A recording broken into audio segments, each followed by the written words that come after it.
الحمدللہ وحدہ والصلاة والسلام علی من لا نبی بعدہ اما بعد فاعوذ باللہ من الشیطان الرجیم بسم اللہ الرحمن الرحیم۔ محترم ناظرین کرام، سورۃ الفیل میں کئی اسباق اور پیغامات ہمیں دیے گئے ہیں۔ اس کا تعارف، نام اور اس کے پس منظر میں جو واقعہ ہے وہ آپ سن چکے۔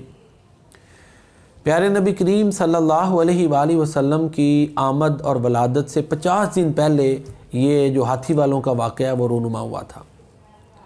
اس میں ایک پیغام یہ بھی ہے کہ جو محمد کریم صلی اللہ علیہ وآلہ وسلم دعوت دیں گے وہ حقیقتاً سچی دعوت ہے، اور اسی رب کو پکاریں جس کو تم نے اس وقت پکارا تھا جب ابرہہ خانہ کعبہ پر حملہ کرنے کے لیے آیا تھا، اور محمد کریم صلی اللہ علیہ وسلم کی بھی یہی دعوت ہے کہ لوگ اسی رب کو پکاریں جس کو انہوں نے ابرہہ کے خلاف پکارا تھا۔ تو اس طرح کی ایک طرح کی عملی تائید ہے جو سورہ فیل میں پیارے نبی کریم صلی اللہ علیہ وسلم کی دعوت کو دی گئی ہے۔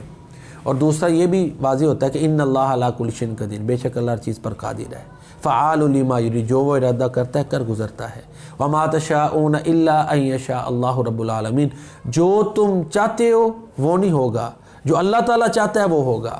تو تکبر جب حد سے بڑھ جائے تو پھر اس کا انجام تباہی ہوتا ہے، اس کا انجام ذلت ہوتا ہے۔ تو سورہ فیل میں یہ پیغامات دیے گئے ہیں کہ اپنی امیدیں صرف اللہ سے وابستہ کرو، اپنی ساری توقعات اللہ سے لگاؤ، بڑی سے بڑی پریشانی آئی اسی کے در پہ دستک دو۔ ہاں، ایک اور پیغام یہ بھی ہے، دیکھیں مشرکین مکہ نے 360 بت رکھے ہوئے تھے، ان کے آگے نذرانے دیتے تھے، سب کچھ کرتے تھے، لیکن جب اللہ کو پکارا تو اللہ نے اپنے در سے انہیں لوٹایا نہیں کہ جاؤ اب انہی کے پاس جن کو پہلے پکارتے تھے۔ دیکھیں نا، اللہ کی رحمت کا یہاں پر پیغام ملتا ہے کہ وہ جنہوں نے، دیکھیں کتنی توہین ہے، شرک ظلم عظیم ہے، جو ظلم عظیم کرتے تھے، جنہوں نے خانہ کعبہ میں 360 بت رکھے ہوئے تھے، شرک کا ارتکاب کرتے تھے، لیکن جب ضرورت کے وقت انہوں نے رب کی بارگاہ پہ دستک دی، پکارا، تو اللہ نے ان کی دعاؤں کو بھی سنا اور اپنے گھر کی حفاظت بھی فرمائی۔ تو یہ چند پیغامات ہیں سورہ فیل کے اندر جو ہمیں دیے گئے ہیں۔ اللہ تعالی ہمیں قرآن کریم پڑھنے، سمجھنے، اس پر عمل کرنے کی توفیق دے۔ السلام علیکم۔